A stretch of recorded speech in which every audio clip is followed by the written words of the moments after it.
Bismillahirrahmanirrahim. Assalamualaikum warahmatullahi wabarakatuh. Jumpa lagi dengan Pak Bara. Apa kabar kalian semuanya?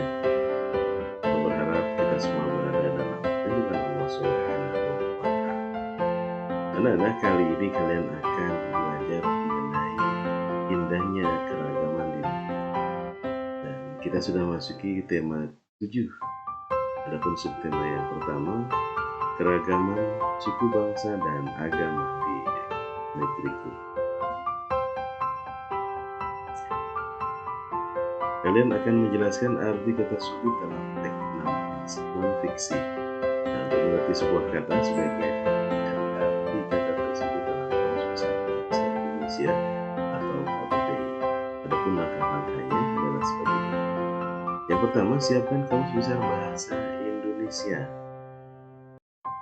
Kemudian yang kedua, tentukan kata dasar dari kata-kata yang akan dicari maknanya. Kata dasar keragaman adalah ragam. Cari pada kolom huruf R dalam kamus. Yang ketiga, kemudian carilah kata keragaman pada bentuk turunan dari kata ragam. Nah, sekarang kamu telah mengetahui arti kata keragaman. Makna keragaman adalah perihal beragam-ragam, jenis-jenis, perihal jenis. Itu arti dari kata keragaman.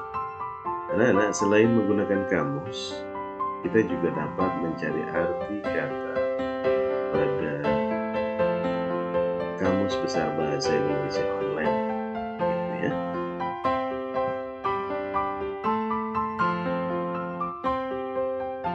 Berikutnya, pengaruh gaya terhadap benda.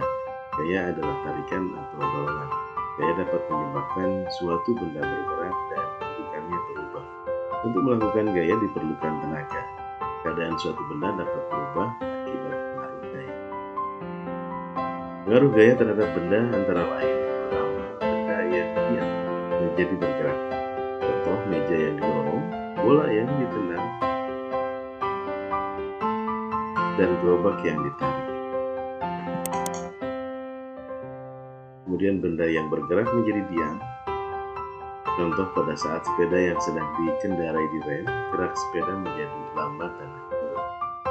Yang ketiga, benda berubah bentuk. Contoh, saat botol air mineral yang kosong diinjak, botol tersebut akan berubah bentuk. Nah, contoh lainnya yaitu balon yang ditekan di berbagai bentuk. Yang keempat, benda bergerak berubah arah. Contoh, saat bola yang menggelinding ditendang, bola berubah arah karena gaya yang diberikan.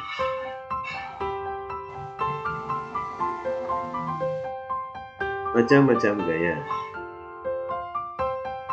Yang pertama, gaya otot. Gaya otot adalah gaya yang timbul karena aktivitas otot. Contoh, anak dengan bola, ibu memotong kue, dan ayah memindahkan besi. Yang kedua, gaya gravitasi. Gaya gravitasi adalah gaya yang disebabkan oleh gaya tarik bumi. Contoh, jika kita melempar benda ke atas, benda itu akan jatuh ke tanah. Penerjun payung yang melompat dari pesawat akan bergerak menuju ke permukaan. Gaya yang ketiga adalah gaya pegas. Gaya pegas adalah gaya yang terjadi akibat tarikan atau dorongan terhadap benda yang dilakukan menggunakan pegas elastis. Yang keempat, gaya magnet.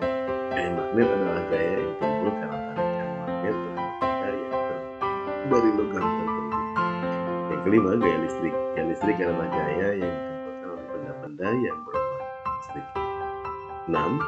Gaya gesek adalah gaya yang timbul jika dua permukaan benda saling. Demikian anak-anak